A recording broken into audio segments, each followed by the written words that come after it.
J'ai pas honte de l'évangile des dieux, car c'est une puissance pour le salut de quiconque croit, du juif puis du païen.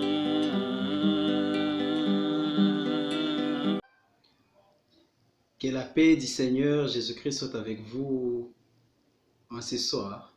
C'est juste une petite exhortation sur Luc 16, verset 16. Je vais lire Luc chapitre 16 au verset 16. Cette écriture, je ne sais pas pourquoi on l'esquivait pendant longtemps. Luc 16, verset 16. Il est écrit: la loi et les prophètes ont subsisté jusqu'à Jean. Depuis lors, le royaume de Dieu est annoncé et chacun use de violence pour y entrer. La loi et les prophètes ont subsisté jusqu'à Jean. Donc Jean est la clôture de la loi et des prophètes. Je ne sais pas si vous le voyez ainsi aussi. Je vais lire dans une autre Bible. C'est toujours dans Luc 16, au verset 16. Là, j'étais dans la Bible seconde. Voici notre Bible, la Bible annotée. Il est écrit: la loi et les prophètes ont été jusqu'à Jean. Ont été. Jusqu'à Jean. Ça veut dire après Jean, plus de loi ni de prophètes. Je vais lire notre Bible. Osterval. Luc 16, verset 16. La loi et les prophètes ont eu lieu jusqu'à Jean. Ça veut dire après Jean, plus lieu de loi ni de prophètes. La question c'est: d'où vient ce prophète unique? D'où vient-il un prophète unique chez les nations? Il vient d'où? Il n'y a aucune promesse dans le Nouveau Testament. Aucune promesse, sinon elle va annuler celle-ci. La loi et les prophètes. Bien, je lis encore dans une autre Bible. Je lis dans la Bible, je vais voir soit la Bible Semeur. Je lis la Bible Martin. La loi et les prophètes ont duré jusqu'à Jean. Ça veut dire l'époque de la loi et des prophètes est révolue. Eh bien, je suis dans ma Bible Semeur. La Bible Semeur dit, Luc 16, verset 16, l'époque de la loi et des prophètes va jusqu'à Jean-Baptiste. L'époque. Nous ne sommes plus dans l'époque des prophètes. D'où est venu ces prophètes?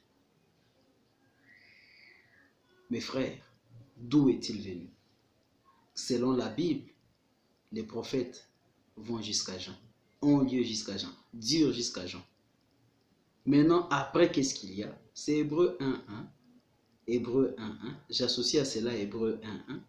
Hébreux 1, 1 à 3. Dieu ayant anciennement, là je suis dans la Bible Martin, Dieu ayant anciennement parlé à nos pères par les prophètes. Ces pères ici, ce n'est pas nos pères, nous sommes des nations. Ce sont les Juifs. À plusieurs fois et en plusieurs manières, nous a parlé en ces derniers jours par son Fils. Vous voyez, les derniers jours commencent quand? C'est quand le Seigneur Jésus vient. Il commence déjà à annoncer les derniers jours. Nous sommes toujours dans ces derniers jours. Qu'il a établi héritier de toutes choses et par lesquelles il a fait les siècles. Et qui étant la splendeur de sa gloire et l'empreinte de sa personne, soutenant toutes choses par sa parole puissante, ayant fait par soi-même la purification de nos péchés, s'est assis à la droite de la majesté divine dans les lieux très hauts. Second, après avoir autrefois et à plusieurs reprises et de plusieurs manières parlé à nos pères par les prophètes, ça c'est l'Ancien Testament. Donc Hébreux 1, c'est la même chose que Luc 16. Dieu, dans ces derniers temps, nous a parlé par le Fils, qu'il a établi héritier de toutes choses, par lesquelles il a aussi créé le monde, et qui, étant le reflet de sa gloire et l'empreinte de sa personne, et soutenant toutes choses par sa parole puissante, a fait la purification des péchés et s'est assis à la droite de la majesté divine dans le lieu très haut. Amen. Nous sommes dans ces temps-là. Merci Seigneur. C'est appelé dans la Bible les temps du Fils, l'année des grâces. Il est dit qu'il a été oint pour annoncer une année de grâce et un jour de vengeance. Nous sommes toujours dans l'année des grâces. Une année, c'est 365 jours. C'était pour montrer les temps où l'évangile du Seigneur Jésus doit être prêché. Nous sommes dans l'âge du Fils de l'homme. Nous sommes dans l'âge du Fils de Dieu. Nous sommes dans l'âge de Jésus-Christ. Et pendant tout ce temps, c'est l'évangile de Jésus qui doit être prêché. Lequel évangile est la parole de Dieu qui est actuelle. Et cet évangile a commencé à être prêché par les apôtres et cela doit durer jusqu'à ce que Jésus revienne. Il n'y a pas d'autre message qui doit venir. Il n'y en a pas. Alors, vous comprenez la quintessence de l'évangile? Il n'y en a pas. Il n'y a pas d'autre évangile, il n'y a pas d'autre message. Il n'y en a pas. Ainsi, quand un prophète vient, si un prophète vient, quelqu'un qui s'appelle prophète au singulier vient et dit il vient avec un message, c'est comme s'il est venu après Jésus. Non, Jésus est la sommation des prophètes. Après Christ, on ne peut plus recevoir un prophète au singulier. Tous les prophètes qui viennent après Jésus sont des prophètes néo-testamentaires, ça veut dire des prophètes du Nouveau Testament. Ils sont consignés dans Éphésiens 4. Dieu a établi premièrement des apôtres, puis des prophètes. Voilà pourquoi dans les actes des apôtres, j'ai essayé de comptabiliser le nombre des prophètes. J'en ai comptabilisé plus de 11. 11 prophètes dans les actes des apôtres. Des prophètes de ministère, pas les noms de prophétie. William Branham, à vrai dire, il était un prophète selon Éphésiens 4. S'il pouvait rester là, il reconnaîtrait les autres frères qui étaient dans le ministère aussi. Dans sa génération, il y a eu d'autres frères. Il y a eu Kenneth Hagin qui était un prophète dans les temps de William Branham. Et c'est ce frère que Dieu avait utilisé pour avertir William Branham, mais malheureusement, les choses se sont accomplies parce que William Branham s'était entêté dans la doctrine qu'il avait commencé à appeler message du temps de la fin. Mes frères, il n'y a plus d'autre message. Il n'y a plus d'autre évangile. Je termine avec Galates 1. Cette écriture de Galates 1, je pense que on la cite. Aujourd'hui, je vais la citer maintenant dans l'essence véritable dans lequel il a été écrit. Galates 1, verset 6. Je lis au nom du Seigneur. Il dit, l'église de Galates est une église qui avait reçu l'évangile du Seigneur Jésus, mais après certains hommes, que Paul appelle des sorciers, sont venus et ont essayé de détourner la foi des Galates, pour les amener ou les ramener à la loi. Ça veut dire qu'ils reçoivent un prophète au singulier, qui était Moïse. Et ils étaient en train de dire que sans la loi de Moïse, vous n'êtes pas sauvés, même si vous avez cru en Jésus. Et c'est ça le branhamisme. Sans le message de William Branham, vous n'êtes pas sauvés. Parce que William Branham dit, la preuve que vous êtes né de nouveau, c'est que vous receviez le message de votre temps. Et le message de votre temps, ça veut dire son message. C'est la preuve de l'élection. L'un des chanteurs du message dit, il chante ce paragraphe-là, c'est dans Exposé, je pense. C'est dans les livres d'Exposé de cet âge de l'Église. Où il chante et il dit que l'élection pour chaque chrétien, c'est de reconnaître le message de son temps. Alors lui dit, j'ai cru en William Branham, je suis sauvé, laisse-moi me reposer en paix. Mais laissez-moi vous dire qu'une telle personne, pas lui, mais toute personne qui met son espérance dans les messages de Branham pour entrer dans les royaumes des cieux, cette personne-là est perdue. Voilà pourquoi le Seigneur me demande de parler. Je parle, je ne suis pas le seul, il y a plusieurs voix, mais d'une manière ou d'une autre, ma voix va atteindre toute personne. Si les gens refusent, vous êtes libres. Mais ce qui est certain, au jour du jugement, nous répondrons devant le Seigneur Jésus-Christ. Et qu'est-ce que nous avons fait de son évangile? Alors, je m'étonne de la rapidité avec laquelle je lis dans ma Bible Semeur. Je m'étonne, verset 6 à 9, de la rapidité avec laquelle vous abandonnez celui qui vous a appelé par la grâce du Christ pour vous tourner vers un autre message. Paul prêchait le message ou un autre évangile selon le second. Il prêchait l'évangile du Seigneur Jésus. Cet évangile, c'est la mort, l'ensevelissement et la résurrection de Jésus-Christ. C'est 1 Corinthiens 15. C'est cela l'évangile du salut qui sauve. C'est la doctrine qui sauve. Nous venons d'un endroit où on nous dit que la doctrine ne sauve pas. Le but, au fait, c'est d'avaliser toutes sortes de doctrines. De laisser les gens tranquilles dans leur doctrine. L'essentiel est qu'ils croient au Seigneur Jésus. Non, c'est faux. Il y a une doctrine qui mène à salut. C'est la doctrine de Christ. Cette doctrine, c'est l'évangile. Il dit, je m'étonne de ce que vous avez abandonné celui qui vous a appelé par la grâce du Christ pour vous tourner vers un autre message, comme s'il pouvait y avoir un autre message. Non, il n'en existe pas d'autre. Mais il y a des gens qui sèment le trouble parmi vous et qui veulent renverser le message du Christ. Voilà pourquoi Dieu ordonne le renversement des forteresses, des autres messages, des pensées, des courants, des pensées, des philosophies. Eh bien, si quelqu'un, même nous-mêmes, même un ange du ciel, vous annonçait un message différent de celui que nous vous avons prêché, qu'il soit maudit, il dit nous, pas je. En effet, l'évangile n'était pas l'évangile de Paul. L'évangile que Paul prêchait, Pierre le prêchait déjà. Jacques le prêchait, Thomas le prêchait, tous les apôtres le prêchaient. Paul croit 6 ans après la Pentecôte. Paul est simplement l'apôtre. Un apôtre, c'est quelqu'un qui est envoyé. Il a pris le même évangile, mais qu'il a apporté aux nations. Et maintenant, comme c'est une expérience personnelle et qu'il s'est vraiment abandonné à Dieu, Dieu lui a révélé l'évangile en profondeur. Et c'est pour cela que nous avons beaucoup d'écrits de Paul, parce qu'au fait, l'évangile s'est tourné vers les nations. Un petit nombre de Juifs continuent à croire jusqu'à aujourd'hui, mais dis-moi, la grâce, le réveil est allé chez les nations et ce réveil doit revenir, doit retourner aux Juifs pour les 54 000. Et quand les 54 000 seront sauvés, chez les nations, ce sera l'inverse, il n'y aura plus de réveil comme tel. Pas vraiment de réveil. Bien, il est écrit, eh bien, si quelqu'un, même un ange du ciel, le ministère de Paul, vous voyez pourquoi Paul dit même un ange, parce que c'est Jésus lui-même qui l'a mandaté. Tout ministère qui émane d'un ange est inférieur par rapport à un ministère qui émane du Seigneur lui-même. Paul a été envoyé par le Seigneur lui-même, non par un ange. Alors il dit même si un ange vient du ciel annoncer un autre message, un autre évangile, oh c'est l'ange du Seigneur qui a donné ce message. Cet ange-là, je ne sais qui il est. Je ne le connais pas. Et même s'il s'appelait Michael, même s'il s'appelait Gabriel, il est inférieur à Jésus-Christ. Il doit se soumettre à l'évangile. Alors il est dit que cet ange soit maudit s'il venait avec un autre message. Je l'ai déjà dit et je le répète maintenant. Si quelqu'un vous prêche un autre message que celui que vous avez reçu, qu'il soit maudit. Si quelqu'un, que ce soit un ange ou un homme. Chez les Colossiens, il dit attention, ces gens viennent, ils prétendent avoir des révélations, des visions émanant d'un ange, mais ils ne se tiennent pas, ils ne sont pas attachés à Christ. Christ, ce n'est pas le message de William Branham. C'est ça la mauvaise interprétation. On va dire non, mais Branham ne prêchait que Christ. Non, il a dit que son message, c'est ça Christ. En d'autres termes, celui qui ne croit pas son message ne croit pas en Jésus-Christ. C'est ce que je suis en train de combattre par l'Esprit du Seigneur. C'est faux. Je suis en train de renverser cette forteresse-là par la grâce du Seigneur. Ce n'est pas vrai.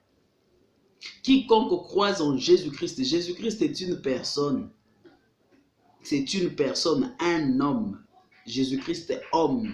La Bible dit qu'il n'y a qu'un seul, un seul médiateur entre Dieu et les hommes, Jésus-Christ, homme. C'est cet homme-là que nous prêchons. C'est cet homme-là. J'ai découvert que les apôtres prêchaient l'homme Jésus, la personne. Merci. C'est de sa part que je vous parle. C'est un homme comme vous et moi, né virginalement simplement. Un homme comme vous et moi, mais que Dieu a élevé et qu'il est maintenant assis à la droite de la majesté divine et son nom est devenu le nom du salut. Merci Seigneur. Je vais terminer. Mes bien-aimés, le temps des prophètes est révolu. Tous les prophètes du Nouveau Testament sont au singulier, au pluriel, et aucun n'est prophète de l'âge. Dans le Nouveau Testament, il n'y a pas 7 âges de l'Église. Ça n'existe pas, ce n'est pas apostolique. Lundi, je vous ferai le message sur l'Apocalypse, les 7 églises et les 7 étoiles. On va lire la Bible, vous allez voir que ce n'est pas 7 âges de l'Église comme les gens, comme nous l'avions été, comme on avait été enseigné, comme on l'avait reçu. 7 âges de l'Église n'existe pas dans la Bible. Les apôtres n'ont pas connu cela. Les apôtres avaient la plénitude de la révélation concernant la doctrine de l'évangile du Seigneur Jésus. Parce qu'il n'y a plus d'autres messages. Quand Paul dit que même si un ange venait avec un autre message, ça veut dire que c'est fermé. Il n'y a plus de message à apporter. Il n'y en a plus. Le message du salut, ce message qui doit être prêché, c'est l'évangile contenu, consigné dans les Écritures, dans les Saintes Écritures, dans la Bible. Voilà la vérité. Et s'il faut restaurer la foi des apôtres c'est cet évangile qui devait être prêché. Alors, quand nous entrons dans ce qui est appelé restauration, nous trouvons beaucoup de choses qui ne sont pas apostoliques. Voilà pourquoi j'ai quitté ce message. Et je vous invite aussi au nom de Jésus-Christ à les quitter. Quand j'ai quitté, je vais où? Mais je vais dans l'évangile. Bon, comme moi je suis appelé, je prêche l'évangile. Allez partout, l'évangile du Seigneur est prêché. Oh là là, ouvrez vos cœurs. Sinon, je vous invite aussi, venez. Communion autour de Christ, dans sa parole, l'évangile. Merci Seigneur. Je termine avec Colossiens 2. C'est une exhortation. Colossiens 2 est très fort. Cette écriture, j'en ferai tout un message prochainement. C'est vraiment très très fort. Colossiens 2, 6. Je vais lire 6 en descendant. Il est écrit: ainsi, puisque vous avez reçu le Christ Jésus le Seigneur, puisque vous avez reçu, je me sens renouvelé comme un bébé. Oui, j'ai reçu Jésus le Christ. Vous tous qui avez reçu Jésus le Christ, comportez-vous comme des gens unis à lui. Merci Seigneur. Il y a une manière de se comporter. Ça veut dire marcher par la foi. Des points, enracinez-vous en lui. En qui? Jésus-Christ. Construisez toute votre vie sur lui. Lui, Jésus est une personne. Construisez toute votre vie sur lui. Et attachez-vous de plus en plus fermement à la foi conforme à ce qu'on vous a enseigné. De plus en plus conforme à la foi, à l'enseignement des apôtres. Tout ce qui n'est pas apostolique, ne le recevez pas. Agissez ainsi en adressant à Dieu de nombreuses prières de reconnaissance, des actions de grâce. Ainsi, chaque jour, je suis en train de remercier le Seigneur. Quand je me réveille, quand je vais dormir, quand je commence à prier, je dis d'abord, merci Père pour ton Fils Jésus-Christ. Merci pour le don de la justice. Merci pour le pardon de péché à la croix. Merci pour la guérison en l'œuvre du calvaire. Merci parce qu'il a porté ma pauvreté afin que par sa pauvreté, je sois enrichi. Merci pour la vie éternelle que j'ai en Jésus-Christ. Alléluia. Je commence par remercier le Seigneur pour tout ce qu'il a fait pour moi, Jésus. Je vous assure que tu peux passer 31 heures là-dedans, rien que dans les actions de grâce. Gloire au Seigneur. Et déjà, vous sentez déjà la présence de Dieu. Merci Seigneur. Je le remercie pour le pardon des péchés. Et puis j'avance. Que Dieu soit loué. C'est merveilleux. C'est merveilleux. Soyez enracinés en Jésus. Soyez enracinés en lui. Construisez toute votre vie autour de lui. On a construit toute notre vie autour de William Branham. Ils disent, ma vie doit être immergée dans cet homme de Kentucky. C'est un blasphème. Veillez à ce que personne ne vous prenne au piège de la recherche d'une sagesse. C'est ça le message de William Branham. La recherche d'une sagesse qui n'est que tromperie et illusion, qui se fonde sur les traditions toutes humaines, sur les principes élémentaires qui régissent la vie dans ce monde, mais non sur le Christ. Miséricorde. Car c'est en lui là, en Jésus, c'est dans son corps qu'habite toute la plénitude de ce qui est en Dieu. Or, en croyant en Jésus, nous sommes dans ce corps-là. Nous sommes en lui. Et qu'est-ce que nous avons tous? La plénitude divine est à notre porte. Ça veut dire tout ce dont nous avons besoin de Dieu est déjà en Jésus. Et par votre union avec lui, vous êtes pleinement comblés. Oh là là, pleinement comblés, cette plénitude est à votre disposition, car il est le chef de toute autorité et de toute puissance. Amen. Le chef de toute autorité et de toute puissance. En Jésus, nous avons l'autorité. En Jésus, nous avons la puissance. En Jésus, nous avons la guérison. En Jésus, nous avons la bénédiction. En Jésus, nous avons l'exaucement des prières. En Jésus, nous avons... Merci Seigneur. Que Dieu vous bénisse. Paix à vous. Trouvez une assemblée, trouvez une église où l'évangile du Seigneur Jésus-Christ est prêché véritablement. Associez-vous à ces gens-là. Oh, vous serez bénis. Vous irez de l'avant dans votre vie. Certainement. Paix à vous. Que Dieu vous bénisse richement. Amen. Demain, nous avons réunion, nous, le matin, le soir. Le matin du côté de Mokali et le soir du côté de Sakomi. Que la paix du Seigneur soit avec vous. Amen.